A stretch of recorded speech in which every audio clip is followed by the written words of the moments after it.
Hello friends, कैसे हैं आप लोग। आई थिंक कि आप अच्छे होंगे और एडोबिचैट की वीडियो को फॉलो कर रहे होंगे। पिछले क्लास में हमने नंबर सिस्टम का क्लासिफिकेशन पढ़ा था। ओके, और हमने जो क्लासिफिकेशन किया था नंबर का, उसमें हम नंबर को कॉम्प्लेक्स नंबर से स्टार्ट किया था। कॉम्प्लेक्स नंबर से स्टार्ट किया था और कॉम्प्लेक्स नंबर को हमने दो पार्ट में डिवाइड किया, real number and imaginary number में। ओके, रियल नंबर को फिर फर्दर हमने क्लासीफाई किया rational number and irrational number में। रैशनल नंबर को हमने फिर से फर्दर क्लासीफाई किया और उसको फर्दर क्लासीफाई किया फ्रैक्शन एंड इंटीजर में। तो आज जो हम टॉपिक पढ़ने जा रहे हैं वो रैशनल नंबर पढ़ने जा रहे हैं। पिछले जो क्लास में हमने कहाँ तक कर लिया था, कॉम्प्लेक्स नंबर एलाबोरेट किया था, रियल नंबर एलाबोरेट किया था और इमेजिनरी नंबर को एलाबोरेट किया था। आज जो है हमारा रैशनल नंबर स्टार्ट करने जा रहे हैं। तो रैशनल नंबर को अच्छे से समझने के लिए सबसे पहले हम स्टार्ट करेंगे, सबसे पहले हम पढ़ेंगे इंटीजर। Okay, integer. तो अब देखिए इंटीजर क्या होता है। सबसे पहले हमें जरूरी है इंटीजर को सही से समझना। ओके, इंटीजर, तो इंटीजर को हमको समझना होगा। तो इंटीजर को सबसे पहले हम डिफाइन कर लेते हैं। All natural number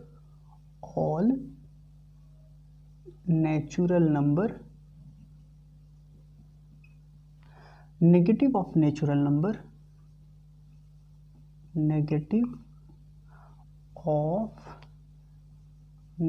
number and zero is called integer।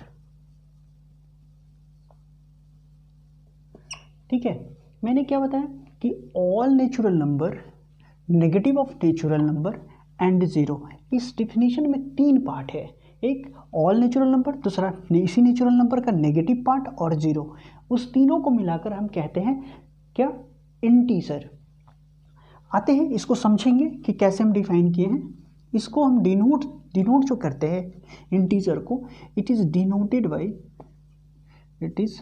Denoted by either I और जेड। ठीक है, या तो हम आई से डिनोट करते हैं या फिर जेड से डिनोट करते हैं। ठीक है, अब इसके भी हम पजल को समझेंगे कि जेड से क्यों करते हैं। अब आइए नेचुरल नंबर की डेफिनेशन को समझते हैं सबसे पहले। तो नेचुरल नंबर की अगर हम नेचुरल नंबर के सेट को लिखें कि हम नेचुरल नंबर के सेट को कैसे लिखेंगे। अब मैं एग्जांपल लिख रहा हूँ इसका। ठीक है, कि नेचुरल नंबर के हमको सेट को लिखना है, तो कैसे लिखूंगा नेचुरल नंबर का सेट। तो देखिए नेचुरल नंबर का जो सेट होता है, तो ऑल क्या है इसमें, ऑल नेचुरल नंबर। तो नेचुरल नंबर का क्या मतलब होता है कि काउंटिंग नंबर की बात कर रहे हैं हम। ठीक है, 1 2 3 4 5 up to up to infinity dot से दिखा देते हैं। -1 -2 -3 डॉट। हमने क्या बताया, नेचुरल नंबर को हमने सेट फॉर्म में बताया। ठीक है, कि एग्जाम्पल ले लेते हैं, जेड इक्वल टू, जेड किस बात को इंडिकेट करता है, नेचुरल नंबर को। ओके, तो ये क्या है, टोटल का total natural number, sorry integer का सेट हो गया। मैंने पिछले क्लास में ये बताया है आपको कि अगर आप इंटीजर किसी चीज़ को सेट में लिख रहे हो, अगर मैं कहता हूँ कि सेट है, या इसका क्या मतलब है कि जो कुछ भी मैं लिखूंगा ग्रुप ऑफ नंबर या किसी भी चीज़ को, वो मैं उसे करली ब्रैकेट के अंदर इनक्लोज्ड कर दूंगा। ठीक है, बस आपको इतना ही सेट अभी समझना है। आगे की क्लास में 11th में रिलेशन एंड फंक्शन पढ़ना है, उसके पहले आपको सेट पढ़ना है। ठीक है, तो वहाँ पे हम डिटेल में पढ़ेंगे, लेकिन अभी के लिए आप इतना ही याद रखें कि जब मैं सेट का यूज करूँगा नंबर सिस्टम में, तो आप समझ जाना कि ग्रुप ऑफ नंबर को सर करली ब्रैकेट में इनक्लोज कर लेंगे। बस इतना ही आपको मैं बता रहा हूँ अभी। ठीक है, तो इस पूरे बंच में हम देखेंगे कि यहाँ से देखिए जीरो के बाद ये जो नंबर है, ये सारा जो है पॉजिटिव नंबर है। ठीक है, ये जो नंबर है ये क्या है, नॉन पॉजिटिव। जीरो को हम बोलते हैं non positive and non negative number. Clear है, और इसके बाद का जो ए नंबर है ये क्या है, नेगेटिव नंबर है। क्लियर है, यानी कि इंटीजर की अगर मैं बात करूं, ठीक है। तो इसमें 3 तरह के नंबर हमें मिलते हैं बाय नेचर। इंटीजर में हमें 3 तरह के नंबर मिलते हैं, एक पॉजिटिव नंबर, दूसरा नेगेटिव नंबर और तीसरा non positive and non negative number, that is 0। Non positive, non negative. Clear? ये नंबर मिलते हैं। ये क्लियर हो गया। तो अब देखिए कि क्या बताया मैंने कि नेचुरल नंबर, नेचुरल नंबर का क्या मतलब होता है? Counting numbers are known as natural number. और ये कहाँ से स्टार्ट होता है? 1 से। ठीक है, तो 1 से इन्फिनिटी तक ये नंबर जा रहा है। डॉट डॉट से मैंने इन्फिनिटी को दिखा दिया कि ये ऐसे ही बढ़ते चले जाएंगे। तो ये क्या है? नेचुरल नंबर का सेट है, तो ऑल नेचुरल नंबर कहेंगे। और इसी का नेगेटिव जो होगा, देखिए यहाँ से स्टार्ट हो रहा है, negative of natural number and 0। All natural number, all natural number, negative of natural number, negative of natural number and this 0 is collectively called integer. Clear हो गया डेफिनेशन? ठीक है, अब आपको पता चल गया कि इंटीजर में हमने ये भी बताया कि इंटीजर में 3 तरह के नंबर मिलेंगे, positive number, non positive, non negative and negative number. अगर आपसे कोई पूछे कि इंटीजर जो है, बिगेस्ट इंटीजर बताओ, इंटीजर, ठीक है, सबसे बड़ा इंटीजर क्या है, तो आप क्या बताओगे? कुछ नहीं बताओगे, कोई होता ही नहीं है। ठीक है, नो, क्रॉस कर दीजिए कि कोई नहीं होता है। क्यों? क्योंकि इंटीजर का बिगर नंबर, इसमें कौन बिगर है? ये तो इन्फिनिटी तक जा रहा है, इस तरफ माइनस इन्फिनिटी तक जा रहा है और इस तरफ प्लस इन्फिनिटी तक जा रहा है। ठीक है, तो बिगर जो होगा इंटीजर कोई नहीं होगा, क्योंकि इंटीजर कितना है ये तो मुझे पता नहीं है, तो अनडिफाइंड नंबर है। समझ में आ रही है बात? तो इंटीजर जो होगा बड़ा नंबर नहीं होता, कोई लिमिट नहीं होता इंटीजर का, लोएस्ट लोअर लिमिट और अपर लिमिट। ओके, दूसरा इंटीजर का, इंटीजर ये क्या मैंने बताया? लार्जर इंटीजर या बिगर इंटीजर। ठीक है, बिगेस्ट इंटीजर क्या है? बिगेस्ट इंटीजर कुछ नहीं, स्मॉलेस्ट इंटीजर की बात करो, स्मॉलेस्ट इंटीजर तो क्या बताएंगे? कुछ भी नहीं। आप ध्यान रखेंगे कि जिस चीज़ का एक्सटेंशन इन्फिनिटी तक होता है उसमें ना ही हम बिगर और ना ही हम स्मॉलर का डिटरमाइन करते हैं। कोई बिगर और कोई स्मॉलर स्पेसिफिक नंबर होता ही नहीं है। क्लियर हो गया होगा आपको? ठीक है, अब जो हम देख रहे हैं कि अब आते हैं हम इस इंटीजर में डिनोट वाले पार्ट पर काम करते हैं कि इसका जो डिनोट है वो हम कैसे करते हैं, जेड और आई से। तो आई के लिए तो आपको क्लियर हो गया होगा कि ये आई जो है, ये जो आई है, this is the first letter of integer. इसमें कोई प्रॉब्लम नहीं है। प्रॉब्लम कहाँ है? इस जेड में। तो जेड में क्या प्रॉब्लम है? तो जेड भाई पता ही नहीं चल रहा कि ये कैसे जेड से कह देंगे, तो यहाँ तो कोई रिलेशन ही नहीं, जेड तो कहीं दिख ही नहीं रहा है इंटीजर में। अगर बीच में भी होता तो सोचते कि चलो बीच में से उठा के ले लिया, लेकिन नहीं, ऐसा नहीं है। तो Z, Y Z, Y Z, ठीक है, जेड क्यों? तो जेड इज द, आप इसमें नोट डाउन कर लीजिए, Z is the first letter of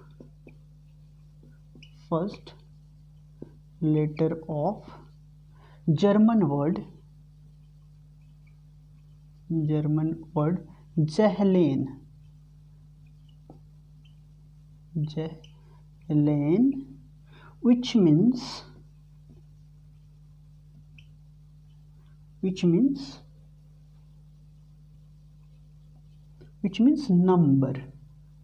which means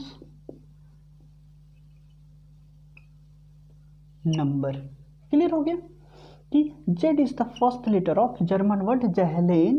ठीक है, और इसका मतलब जो होता है इस जर्मन वर्ड जहलेन का नंबर, और इंटीजर भी एक नंबर है, इसलिए ये जेड जो है हम यहाँ से जर्मन वर्ड जहलेन से पिकआउट कर लिए हैं।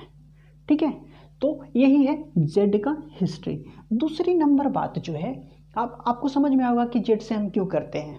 ठीक है, कि दूसरी जो नंबर बात है कि ए आई में एक चीज़ आप ध्यान रखेंगे कि आई है, आई फॉर सिंपली इंटीजर, इससे ये पता नहीं चलता कि पॉजिटिव इंटीजर या नेगेटिव इंटीजर। इसमें जेड में प्लस माइनस नहीं होता, लेकिन इसमें आप जनरली देख लीजिए कि कभी कभी आपको ऐसा मिलेगा आई पॉजिटिव, ठीक है, और आई नेगेटिव। इसका मतलब होता है कि पॉजिटिव इंटीजर को लिख रहे हैं हम, ओके, पॉजिटिव इंटीजर, ठीक है, और इसमें हम लिख रहे हैं negative integer, negative integer. Clear हो गया? मतलब हमको जब भी पॉजिटिव इंटीजर लिखना है तो उसका एब्रीविएटेड फॉर्म जो होगा हमारा क्या होगा, आई पॉजिटिव लिख देंगे, और नेगेटिव इंटीजर का एब्रीविएटेड फॉर्म में आई नेगेटिव लिख देंगे। तो क्या हो जाएगा, ये पॉजिटिव इंटीजर को बताता है और ये नेगेटिव इंटीजर को बताता है।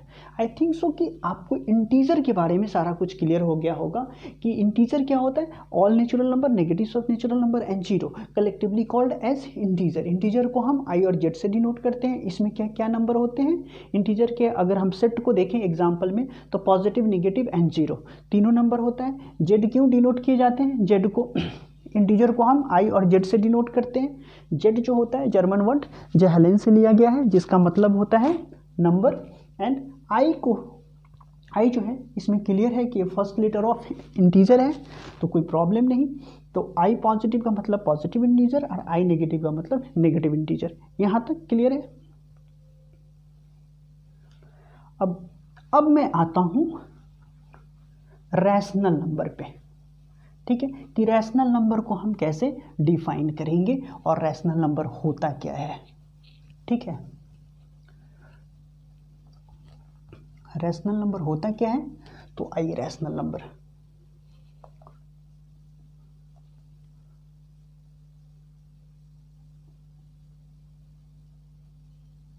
Rational number, okay. तो इसका जो, इसको हम डिफाइन करते हैं इस तरह से, the number of the form,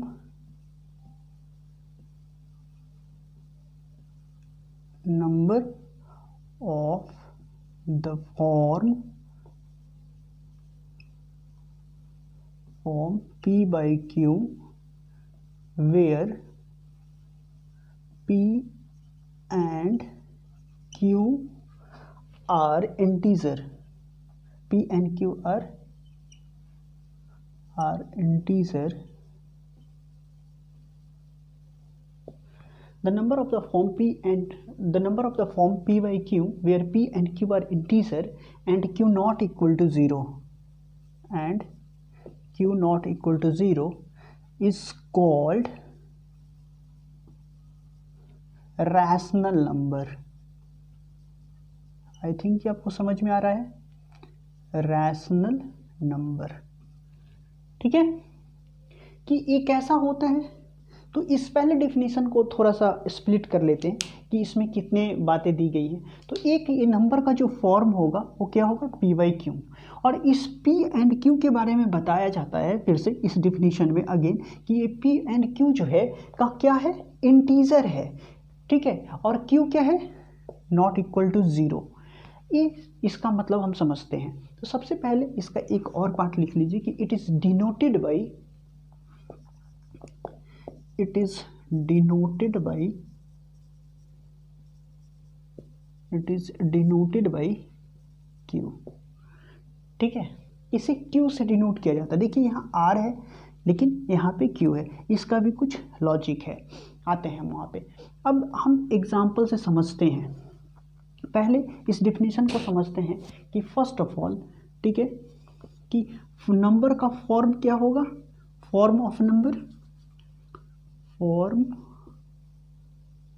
of number क्या होगा, P by Q, ठीक है, यानी कि P का मतलब क्या हो गया, न्यूमरेटर है, ठीक है, न्यूमरेटर, एंड Q का मतलब डिनोमिनेटर। ऐसे समझ लेंगे कि नंबर का जो फॉर्म होगा वो क्या होगा, न्यूमरेटर अपॉन डिनोमिनेटर। न्यूमरेटर को अगर मैं n लिख दूं और डिनोमिनेटर को d लिख दूं तो क्या हो गया, नंबर का जो फॉर्म हो गया न्यूमरेटर अपॉन डिनोमिनेटर हो गया या नहीं। क्लियर है यहाँ तक आपका? ओके। अब कह रहे हैं कि P जो है क्या है, p यानी कि न्यूमरेटर, n से मैं लिख रहा हूँ, ठीक है। p यानी कि न्यूमरेटर, ये क्या होगा, इंटीजर है, तो इंटीजर यानी कि positive number, negative number and zero. फिर कह रहा है कि q जो है ये क्या है, positive, in p and q directly कहा इंटीजर है, तो okay positive number, negative number, positive number, negative number, ठीक है। यहाँ पे भी पॉजिटिव नंबर लिख लीजिए, नेगेटिव नंबर, क्लियर है। लेकिन आगे बढ़िए, जीरो को लिखने से पहले एक जीरो भी होता है, तो ये क्या कहा कि P एंड Q इंटीजर है, लेकिन Q पे रेस्ट्रिक्शन लगा दिया कि ना ना ना Q not equal to zero. Zero क्यों लिखा, क्योंकि इंटीजर के कलेक्शन में तीनों नंबर आते हैं, ठीक है, जीरो भी आते हैं, है ना, एक पॉजिटिव नंबर आते हैं,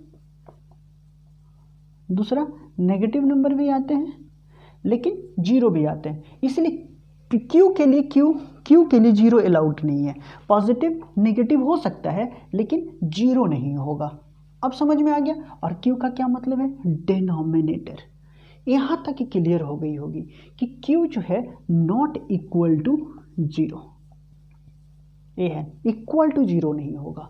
अब इसके एग्जाम्पल को मैंने क्या बताया कि नंबर का जो फॉर्म होगा, form of number P by Q यानी कि न्यूमरेटर अपॉन डिनोमिनेटर। एन का जो वैल्यू होगा, पी एंड क्यू के बारे में आगे डेफिनेशन में बताता है कि पी जो है यानी कि न्यूमरेटर है, ठीक है, वो इंटीजर होगा, तो पॉजिटिव नंबर होंगे, नेगेटिव नंबर होंगे और जीरो होंगे। क्यू जो है पॉजिटिव नंबर होगा, नेगेटिव नंबर होगा, लेकिन Q not equal to zero, Q equal के जीरो के इक्वल नहीं होगा। यहाँ तक क्लियर हो गई। आइए आगे करते हैं। तो अब मैं इसका एग्जाम्पल वाला पार्ट लिख रहा हूँ, ठीक है। देखिए एग्जाम्पल अब हम लिखते हैं कि एग्जाम्पल देखते हैं कि कैसे होगा क्या। तो मैं अगर कहूँ कि देखो ऐसा लिख लूँ 1/2, 3/4, 5/6 एट्सेट्रा, 5/6 एट्सेट्रा, क्या ये इंटीजर है? ऑफ कोर्स इंटीजर है। क्यों? क्योंकि p एंड q, तो हमें जब भी रैशनल नंबर को आइडेंटिफाई करना है तो न्यूमरेटर को कुछ देखना ही नहीं है, क्योंकि इंटीजर है। इंटीजर में पॉजिटिव, नेगेटिव और जीरो तीनों नंबर आते हैं, ठीक है। सिर्फ इसके डिनोमिनेटर वाले पार्ट को आपको देखना है, और डिनोमिनेटर वाला जो इसका पार्ट है वो क्या है, यहाँ पे 2 है, यहाँ पे 4 है और इसमें 6 है। तो क्या नहीं होना चाहिए, सिर्फ जीरो नहीं होना चाहिए। यहाँ जीरो है ही नहीं तो होगा। दूसरा नंबर जो हम एग्जाम्पल देखेंगे कि ऐसा -1/2, -3/4, -5/6, ठीक है। अब क्या ए है तो ऑफ कोर्स है, हमें क्या देखना है, नेगेटिव पॉजिटिव सभी हो सकते हैं, ठीक है। न्यूमरेटर में भी हो सकता है, डिनोमिनेटर में नेगेटिव हो सकता है। सिर्फ हमें ये देखना है कि जीरो है या नहीं। डन, ये भी है इंटीजर, नहीं है। थर्ड कि अब मैं ले लूँ 0/1, एक और ले लीजिए, ऐसा मैं लिख दूँ 1/-2, 3/-4 एंड 5/-6। अब बताइए ए इंटीजर है या नहीं? बिल्कुल है। हमें क्या देखना है, सिर्फ डिनोमिनेटर जीरो है या नहीं। पॉजिटिव नेगेटिव हो सकता है, ठीक है। ये जो है क्या है, देखिए ए एट्सेट्रा, ये क्या है आपका, एक पॉजिटिव रैशनल नंबर है, क्लियर है। ये तो आपको पता चल गया पॉजिटिव रैशनल नंबर है। ये क्या है, नेगेटिव, एक है तो ये नेगेटिव रैशनल नंबर है, एक ही माइनस साइन है, नेगेटिव रैशनल नंबर है, ठीक है। ये भी क्या है, नेगेटिव रैशनल नंबर है, क्लियर है, यही वाला। एक और है इसका टाइप, यहाँ पे देख लेते हैं कि चौथा आप ऐसा देख लो कि -1/-2, -3/-4 और -5/-6। ये भी क्या है, इंटीजर है या नहीं? क्यों? आपको याद आ गया होगा कि सर बताए हैं कि इंटीजर को पहचानने के लिए हमारा डिनोमिनेटर वाली जो पार्ट है वो जीरो देखना है। अगर जीरो है तो नहीं होगा और जीरो नहीं है तो होगा। जीरो कहीं नहीं है यानी कि भी इंटीजर है।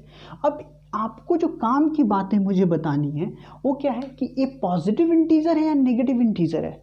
ये पॉजिटिव इंटीजर है। एक तो देखिए ए नेगेटिव साइन ए नेगेटिव साइन कट जाएगा, ए नेगेटिव साइन ए नेगेटिव साइन कट जाएगा, बचेगा क्या? यहाँ पे 1/2, यहाँ पे 3/4 और यहाँ पे 5/6। समझ रहे हैं आप इस बात को? तो पहले मैं लिख देता हूँ कि ये पॉजिटिव इंटीजर है, पॉजिटिव इंटीजर। क्लियर है? आई थिंक कि आप 10th क्लास वाले बच्चे सारे जानते होंगे। नीचे के बच्चे अगर इस वीडियो को देख रहे हैं 6th 7th के बच्चे तो उनको प्रॉब्लम होती है, इसलिए मैं यहाँ पे एक्सप्लेन कर दे रहा हूँ। एक और जो एकेडमिक अप्रोच है जो स्कूल के बच्चे होते हैं उनके लिए जो अप्रोच है, कॉम्पिटिटिव सेक्शन वाले बच्चे के लिए काफ़ी है, ठीक है, लेकिन जो स्कूल के बच्चे होते हैं उनके लिए कि ये जो माइनस माइनस हम प्लस कर लेते हैं, माइनस से माइनस को काट दें, ये अप्रोच गलत है, ऐसा होता नहीं है, ठीक है, ये नहीं है, लेकिन आप कर सकते हैं, ठीक है। हायर क्लास के बच्चे फटाफट लिख दीजिए 1/2, बात खत्म। लेकिन आपको ये दिखानी होगी तो ऐसे आप प्रोसेस करके दिखाएंगे, -1 में -1 से और यहाँ भी -1 से हम सेम नंबर से ऊपर नीचे मल्टीप्लाई डिवाइड कर सकते हैं। -1 से न्यूमरेटर को, -1 से डिनोमिनेटर को हमने कर दिया तो हमें क्या आ गया? देखिए फिर से देख लेते हैं, -1 इंटू -1 और -2 इंटू -1 तो क्या हो गया? माइनस और माइनस प्लस, 1 इंटू 1, 2 इंटू 1 2 और माइनस इंटू माइनस +1, तो ये क्या है? पॉजिटिव इंटीजर है 1/2। क्लियर हो गया? ये चीज़ें आपको क्लियर होगी। अब मैं आता हूँ, ये 4th टाइप था, मैंने इसी को टाइप में सेग्रीगेट कर दिया है। अब 5th और वेरी इंपॉर्टेंट, यहाँ से जो रैशनल नंबर जो स्टार्ट एग्जाम्पल मैं ले रहा हूँ ये इम्पॉर्टेंट है, ध्यान से देखो इसको, ठीक है। अब मैं कहा कि 0 क्या रैशनल नंबर है? अब तो कन्फ्यूज़न है, ठीक है, तो बिल्कुल कोई भी नंबर जो होता है उसका डिनोमिनेटर 1 होता है, ऐसे हम लिख सकते हैं। अब रैशनल नंबर के डिफिनीशन में मैंने क्या बताया कि जब भी रैशनल नंबर आपसे पूछे कि ये रैशनल नंबर है या नहीं है तो कहाँ जाना है? डिनोमिनेटर के पास जाना है। और अगर डिनोमिनेटर 0 नहीं है, अगर डिनोमिनेटर 0 है तो रैशनल नंबर नहीं होगा, अगर डिनोमिनेटर 0 नहीं है तो रैशनल नंबर होगा। तो ये रैशनल नंबर है, क्या है? 0/1 रैशनल नंबर है, ठीक है, रैशनल नंबर है। अब इसी का हम उल्टा कर दे इस तरीके से, क्या कि 1/0 अब क्या है? रैशनल नंबर है। फिर से मैं वही बात रिपीट करूंगा, क्या देखोगे? डिनोमिनेटर को, डिनोमिनेटर क्या है? 0, क्या होगा? नहीं, not a rational number, not a rational number. Clear हो गया ये बात? अब इस बात को और थोड़ा सा एक और देख लो, उसके बाद करते हैं। 7, 0/0 क्या ए रैशनल नंबर है? नहीं, ए भी रैशनल नंबर नहीं है। क्यों? क्योंकि ए भी, इसका भी डिनोमिनेटर 0 है, not a rational number, not a rational number. Get it? Clear हो गया? अब ये बात और थोड़ा सा मैं एक्सप्लेन कर देता हूँ कि ए रैशनल नंबर क्यों नहीं है, ए रैशनल नंबर क्यों नहीं है, ए रैशनल नंबर क्यों नहीं है, यहाँ क्यों नॉट इक्वल टू 0 का क्या मतलब है, ठीक है, और एक्सप्लेन करता हूँ। देखिए 0/1 इसका मतलब क्या होता है बताओ? कि इसे मैं लिख दूँ 0/1, कोई दिक्कत नहीं। और इस काम को हम बचपन से करते आ रहे हैं कि 0 में अगर 1 से हम डिवाइड कर दें, ठीक है, तो क्या होगा? 1 0 जा 0, कट्टी कट्टी हो गया ना। यानी कि क्या हो गया? यहाँ पे 0 आ गया रिमाइंडर, मतलब ये फाइनल ख़त्म कहानी। तो हमें क्या आ गया? एक वैल्यू मिल गया इसका कि 0/1 इज 0/1 इक्वल टू, इसका वैल्यू क्या? 0 आ गया, ठीक है, इसका एक वैल्यू मिल गया हमें। तो ये क्या है? एक डिफाइंड टर्म है कि ऐसा करने से क्या मिलेगा? 0 मिलेगा, ठीक है, एक डिफाइंड हो गया। ये बात समझ में आ गई। यानी कि मैं इससे एक फॉर्मूला ही बता देना चाह रहा हूं कि कांस्टेंट, ठीक है, 0 अपॉन कांस्टेंट, ठीक है, 0 अपॉन कांस्टेंट इक्वल टू क्या होगा, 0। और कांस्टेंट का क्या मतलब है, लिख लो कांस्टेंट, कि कांस्टेंट जो होता है a symbol having a fixed numerical value,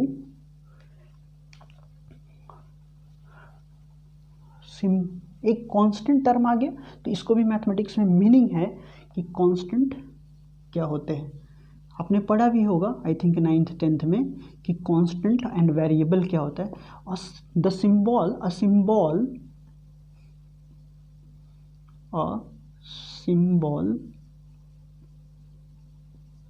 having a fixed numerical value, a symbol having a fixed numerical value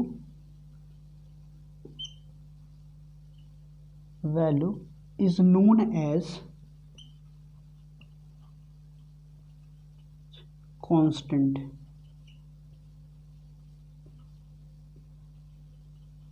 clear हो गया कि कांस्टेंट क्या है, a symbol having a fixed numerical value is known as a constant. मुझे यहाँ पे constant जरूरत पड़ गई, इसीलिए मैं एक और थोड़ा सा एलेबरेट किया, तो कांस्टेंट टर्म यूज कर लिया, इसलिए थोड़ा सा कांस्टेंट, इसको आप नोट डाउन में कहीं लिख लेंगे, ये हमारा अभी टॉपिक नहीं है। और तो एक सिंबल होता है, कांस्टेंट क्या होता है, एक सिंबल होता है जिसका फिक्स्ड न्यूमेरिकल वैल्यू होता है। तो आप एग्जाम्पल इसका लिख लेंगे कि क्या होता है, 1 2 3 4 5 जितने भी काउंटिंग नंबर्स है सारे के सारे कांस्टेंट है, 0 to 1 सारे के सारे कांस्टेंट है, ठीक है, ये कांस्टेंट है। दूसरा नंबर बात कि 0 मत लिखो, ठीक है, 0 अपॉन कांस्टेंट लिख रहा हूँ, तो जितने भी काउंटिंग नंबर्स है। दूसरा जो नंबर है आप जो लिखोगे वो क्या है कि जैसे इंग्लिश अल्फ़ाबेट से ले तो हम generally A B small C ये सब टर्म को जनरली यूज करते हैं एज ए कांस्टेंट। इसके और भी रोल हैं जो डेप्थ में है, अभी हमें नहीं ज़रूरत है, ठीक है, तो यहीं पे रहने देते हैं। तो कांस्टेंट मैं यह कह रहा था कि कांस्टेंट 0 अपॉन कांस्टेंट मतलब कोई भी न्यूमेरिकल वैल्यू 1 2 3 4 5 हो तो उसका वैल्यू क्या हो जाएगा, 0, ठीक है। दूसरा एग्जाम्पल इसी का रेसिप्रोकल मैंने बताया था कि 1/0 है ना, 1/0 मैंने ए लिया,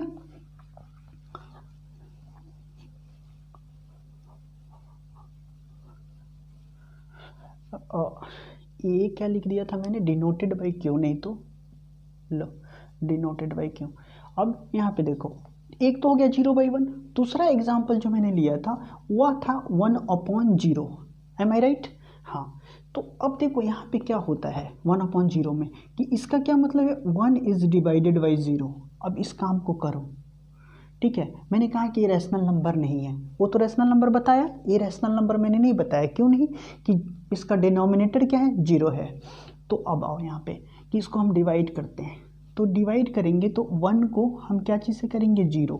अब बताओ 0 के टेबल में हम कितना बार पढ़े कि 1 आ जाए, देखो 0 1 जा 0 0 0 2 जा 0 0 0 3 जा 0, मतलब 0 के टेबल में 0 को किसी भी नंबर से मल्टीप्लाई करते हैं तो 0 ही आते हैं। सपोज करो कि तुम इसे डिवाइड किए 1 से, ठीक है, 0 1 जा किसी ने लिया पहली बार में और यहाँ पे 0 लिख दिया।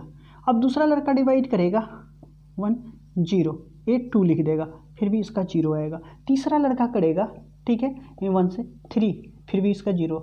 देखो एक ही नंबर रिमाइंडर सब में क्या रहे, एक एक आ रहे हैं फिर से, लेकिन कोशेंट जो है बदलते जा रहे हैं। क्या ये ऐसे नंबर डिफाइंड हो सकते हैं, नहीं, इसका कोई प्रोसेस ही नहीं होता, ये बनता ही नहीं है, क्योंकि सबका 0 से किसी नंबर को मल्टीप्लाई करो डिवाइड ही नहीं हो पा रहा है, ठीक है। कोई एक ही बात को 1 लिख रहा है, 2 3 कोई 4 लिखेगा, तो कहाँ क्या आंसर होंगे इसके, कुछ नहीं। तो ऐसे नंबर को अनडिफाइंड नंबर कहते हैं, ठीक है, ये डिफाइंड ही नहीं है, आज तक नहीं है कि ये क्या है। तो इस तरह के नंबर को मैथमेटिक्स में अनडिफाइंड कहते हैं, ठीक है, और इसी को हम इन्फिनिटी से लिखते हैं, ये अनडिफाइंड है, ठीक है। तो इसका मतलब हो गया इसको अब मैं जनरल फॉर्म में फॉर्मूला बना दूं तो 1 मतलब क्या है, कांस्टेंट, कांस्टेंट में कोई भी नंबर, काउंटिंग नंबर, तो कांस्टेंट अपन 0 इक्वल टू क्या होगा, इन्फिनिटी अनडिफाइंड। आ गया समझ में।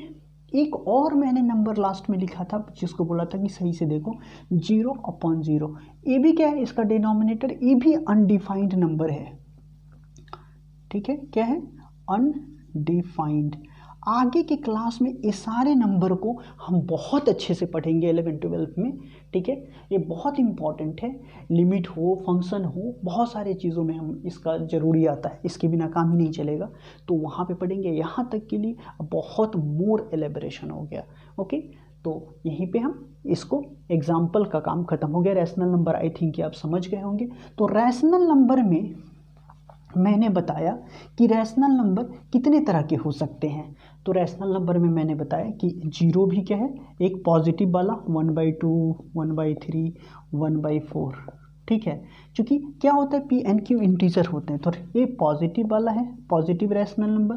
दूसरा नेगेटिव रैशनल नंबर, -1/2, -3/4, 5/-4, इस तरह का नंबर, ठीक है, तो नेगेटिव रैशनल नंबर। तीसरा जो है 0 है। तो ये 3 तरह के रैशनल नंबर हमें मिले, एक पॉजिटिव, दूसरा नेगेटिव एंड तीसरा 0, means non positive non negative, 0 non positive non negative. यानी कि रैशनल नंबर यहाँ पे लिख लो कि रैशनल नंबर जो हो सकता है वो क्या हो सकता है, रैशनल नंबर एक क्या हो सकता है, पॉजिटिव हो सकता है, रैशनल नंबर पॉजिटिव हो सकता है, क्या हो सकता है, नेगेटिव हो सकता है और 0 हो सकता है, ये 3 हो सकते हैं। क्लियर हो गया। आइए रैशनल नंबर की ये काम तो खत्म, एग्जाम्पल वाला। दूसरा नंबर जो अब हमारा काम है रैशनल नंबर का, कि ये भाई ये क्यू से क्यों डिनोट करते हैं, ठीक है, इसके पीछे का पजल क्या है। तो देखिए इसके पीछे का पजल क्या है मैं बताता हूँ कि रैशनल जो टर्म है ये रेशियो का डिराइव्ड फॉर्म है। The term rational is derived form, the term rational is derived form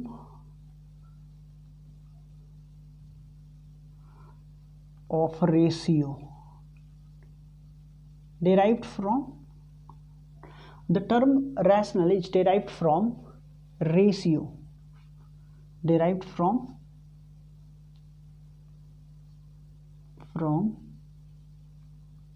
ratio, ऐसे लिख लीजिए, ठीक है। फिर भी आप कहेंगे कि सर टर्म रैशनल आपने लिखा, कह रहा है कि डिराइव्ड रेशियो से हुआ है, इट्स ओके, फिर भी तो क्यों कहीं नहीं दिख रहा। तो मैं बताता हूँ, जैसे एक एग्जाम्पल अब लेता हूँ मैं, ठीक है। तो इस एग्जाम्पल में जैसे मान लेता हूँ कि 4/2 हमने ले ली, ठीक है। तो इसका मैंने मतलब बताया कि ये क्या लिखा हुआ है, 5/2। अब इसको हम डिवाइड कर लेते हैं एक बार, ठीक है, क्या कर लेते हैं, डिवाइड कर लेते हैं 5 को 2 से, तो 2 2 सा 4, ठीक है, 1, क्लियर। तो अब आप जानते हो कि ये जो पार्ट है इसको हम क्या बोलते हैं, कोसेंट बोलते हैं। इस पार्ट को हम क्या बोलते हैं, डिवाइजर। इस पार्ट को क्या बोलते हो, रिमाइंडर बोलते हो। और इस पार्ट को हम क्या बोलते हैं, डिविडेंड, डिविडेंड। एम आई राइट, 100% राइट, ओके। अब देखिए जो कोसेंट लिया गया है, the quotient, the Q is taken from quotient, not Q is taken from quotient.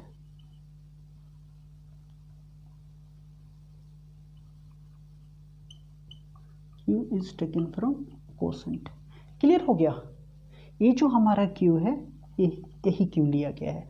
तो अब आपको क्लियर हो गया होगा कि हम रैशनल नंबर को क्यू से क्यों डिनोट करते हैं। आप सोच रहे होंगे कि सर ये डिनोट वाले में इतना क्यों फंसे रहते हैं, क्यों इतना एलेबरेट करके बताते हैं डिनोट वाले पार्ट को। मैं बता दूं कि बहुत इंपॉर्टेंट है आपके आगे की क्लास में। जब आप आगे की क्लास में जाओगे तो नोटेशन इज़ मोर इम्पॉर्टेंट। सभी जगह आपको नोटेशन आएगा कि नेचुरल नंबर को क्या चीज़ से नेचुरल नंबर का क्या नोटेशन होता है, रियल नंबर का क्या नोटेशन होता है, ये चीज़ें इम्पॉर्टेंट है। ठीक है, इसके ये चीज़ें बहुत शॉर्ट में लिख दी जाएगी और आपको समझ लेना होगा कि समथिंग इज बिलोंग्स टू, ठीक है, जैसे Q belongs to natural number, तो ये इसका मतलब होता है। लेकिन मैं उतना नहीं जा रहा, आप ये बहुत इंपॉर्टेंट है आगे की क्लासेस में। अगर कोई भी बच्चा 10th तक नोटेशन की उतनी कुछ खास इंपॉर्टेंस नहीं है, आप जानिए या ना जानिए, एग्जाम के पॉइंट ऑफ व्यू से नहीं है, लेकिन 11th में जाएंगे, 12th में जाएंगे, जेई का प्रिपरेशन करेंगे या कोई भी हायर मैथमेटिक्स पढ़ेंगे तो notation is very important. Function पढ़ने जाओ नोटेशन चाहिए। ठीक है, तो आते हैं, ये हमारा फुल एलेबरेशन हो गया रैशनल नंबर का। अभी तक आपने इस तरह से रैशनल नंबर का एलेबरेशन नहीं पढ़ा होगा, ठीक है, जिस तरह से मैंने आपको बता दिया।